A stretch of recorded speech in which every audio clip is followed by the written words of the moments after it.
बिस्मिल्लाहिर्रहमानिर्रहीम व बिही नस्तईन।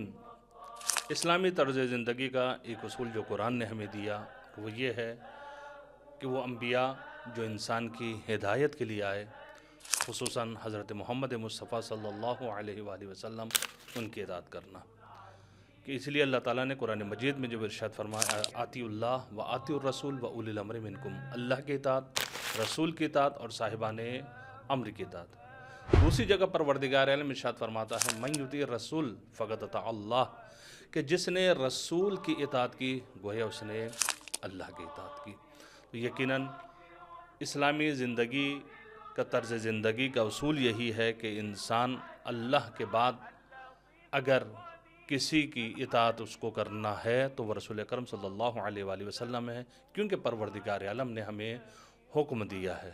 यकीनन जो कुछ भी पैगम्बर ने हमें दिया हमें वो लेना चाहिए। कुरान ने भी कहा, मा आताकुम रसूल फ़ख़ुज़ूहु व मा नहाकुम अन्हु फ़न्तहू, जो रसूल दें वो ले लो और जिससे मना करें उससे रुक जाओ।